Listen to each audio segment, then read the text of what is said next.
students, welcome back to my channel. I am Minakshi Pyari. Fine.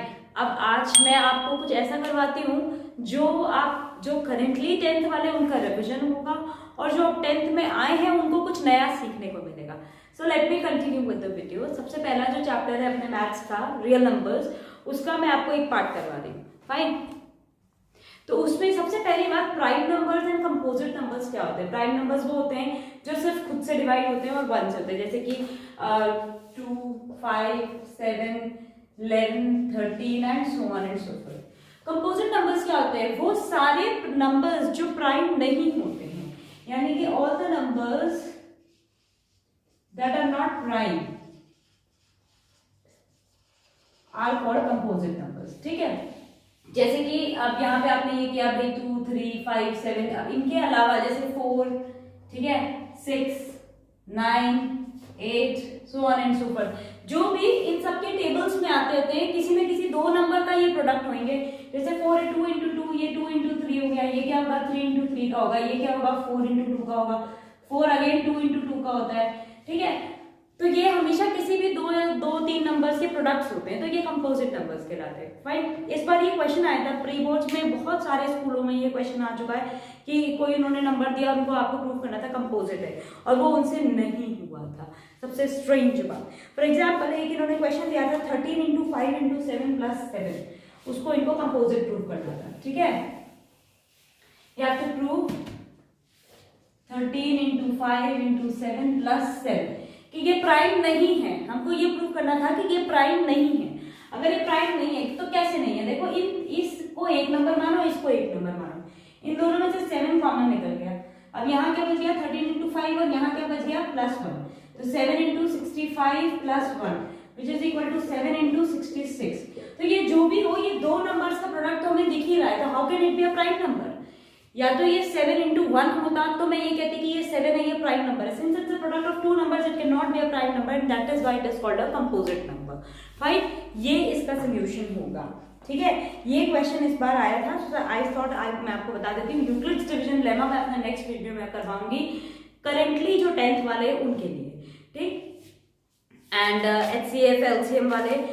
अब आपको एक चीज और करवा रही हूँ आज इरेशनल नंबर्स के बारे में, जो कि करेंटली जो 10th में है उनके लिए भी चाहिए जिनका एग्जाम मई में है, और जो अब 10th में आए हैं जिनका एग्जाम 2022 में पड़ेगा उनके लिए भी ये जरूरी है. So let me continue. अगर आपको आता है कि प्रूव करो कि भाई √2 जो है वो इरेशनल है, या √3 इरेशनल है, या √5 इरेशनल है, कोई भी दे दे, वो करने का तरीका जो है वो बिल्कुल सेम होगा. क्या होगा मैं आपको बताती हूँ. जैसे मान लेते हैं क्वेश्चन ये है, प्रूव दैट √2 इज इरेशनल. अब आप इसको कैसे करोगे, √2 √3 √5 √7 कुछ भी कहे, करने का तरीका यही होगा. लेट आंसर सोल्यूशन देखना. ठीक है. आंसर में आप लेट √2 बी रैशनल. अगर ये रैशनल है तो therefore √2 is equal to a by b, where A and B are co-primes. अब पहली बात, को-प्राइम क्या होते हैं. को-प्राइम नंबर्स का मतलब ये नहीं है कि वो प्राइम नंबर्स ही होंगे, कोई जरूरी नहीं है. 2, 3 भी को-प्राइम है तो 3 और 4 भी को-प्राइम है. को-प्राइम नंबर्स वो होते हैं जिनमें कोई कॉमन फैक्टर 1 के अलावा कोई भी कॉमन फैक्टर नहीं होता. ठीक है. वो दो नंबर जिनमें 1 के अलावा कोई कॉमन फैक्टर नहीं होता, जैसे 7 8 भी है. 8 प्राइम नंबर नहीं है लेकिन ये को प्राइम है. 8 9 भी है, 11 12 भी है, 12 13 भी है, 13 14 भी है. ये सब को प्राइम है. क्यों? क्योंकि इनका HCF हमेशा 1 आएगा. इसमें कोई भी कॉमन फैक्टर नहीं होता है. जिनमें कोई कॉमन नहीं होता उनमें क्या होता है, उनको हम कहते हैं को प्राइम. फाइन. नाउ अब इसमें स्क्वायरिंग बोथ द साइड्स करती हूँ ताकि ये रूट हट जाए. ठीक है. स्क्वायरिंग करने के पहले एक काम करो. तो इसका मतलब क्या हो गया कि b √2 is equal to a. Now squaring both sides, तो b स्क्वायर इंटू 2, क्योंकि √2 का स्क्वायर 2 होता है, is equal to a square. ठीक है. तो b स्क्वायर यानी कि दैट इज क्या हुआ, इसका मतलब 2 is a factor of a. यानी कि इसका मतलब क्या हुआ कि a का एक फैक्टर जो है वो 2 होगा. ठीक है. इसका मतलब कि हम ये लिख सकते हैं कि of a square is a factor of a square, therefore 2 is also a factor of a, ठीक है, यानी कि हम इनको ये कहेंगे कि ये इसका भी फैक्टर है। तो इसका मतलब क्या हुआ कि अगर 2 इसका भी फैक्टर है, ठीक है, तो हम एक काम करते हैं कि a is equal to 2c के बराबर में ले लेते हैं, मतलब 2 इंटू समथिंग होएगा ही होएगा। अगेन मैं इनका स्क्वायरिंग बोथ द साइड्स कर दूं, तो a square is equal to 4c का स्क्वायर, ठीक है। ये जो a स्क्वायर की वैल्यू आई है इसको मैं किस में पुट करूंगी, इसको मैं यहां पे पुट करती हूँ, a square is equal to 4c का स्क्वायर, ठीक है। तो यहाँ पे अगर मैं लगाती हूँ, ये इसमें नहीं, इसमें इनफैक्ट इसमें लगा दो, तो 2b स्क्वायर जो है वो 4c के स्क्वायर के बराबर में भी हो जाएगा, ठीक है ना, क्योंकि देखो इसके अंदर में मैंने ये कहा था कि a square is equal to 2b square, तो 2b स्क्वायर अगर 4c स्क्वायर है तो 2b square is equal to 2c square. इसका क्या मतलब हुआ कि 2 is a factor of b square, therefore 2 is also a factor of b, ठीक है। बट दैट इज, अब इसका मतलब क्या हुआ, that is 2 is a factor of a and b both, जबकि हमने अभी शुरुआत में क्या कहा था कि a और b क्या है, कोप्राइम्स हैं। बट तो आप क्या लिखोगे, but this contradicts our original assumption that A and B are co-primes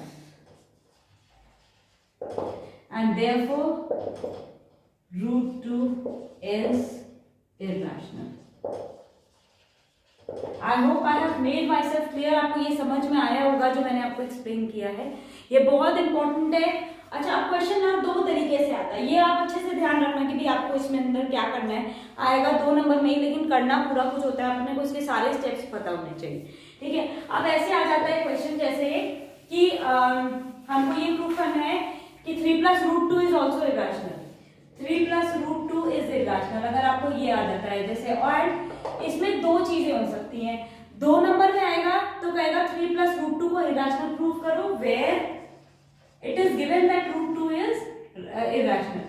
अगर आपको ये गिवन है कि √2 इरेशनल है, ठीक है। सेकंड कंडीशन, या 4 नंबर में आएगा अगर √2 को इरेशनल नहीं देंगे, इन दैट केस पहले आप √2 को इरेशनल प्रूव करना, उसके बाद 3 + √2 को इरेशनल प्रूव करना। √2 को इरेशनल मैं आपको प्रूव करके दिखा चुकी हूँ, अब मैं आपको 3 + √2 को इरेशनल प्रूव करके बता रही हूँ। अब इसका सोल्यूशन देखो, let 3 + √2 be rational, therefore 3 + √2 is equal to a/b, ठीक है। तो √2 इज इक्वल टू a/b -3, ठीक है। But we know that √2 is irrational, और √2 से मैंने इसको इक्वेट किया है, therefore a/b -3 is also irrational, and therefore 3 + √2 is 3 + √2 को a/b लेकर चलते, ठीक है। 3 + √2 is irrational. I think I have made myself clear कि ये इन क्वेश्चंस को आप कैसे अटेम्प्ट करोगे, 2 नंबर में आएगा तो क्या करोगे, 4 नंबर में आएगा तो क्या करोगे, कैसे आप इन क्वेश्चंस को अटेम्प्ट करोगे। 100% श्योर शॉट ये क्वेश्चन आएगा।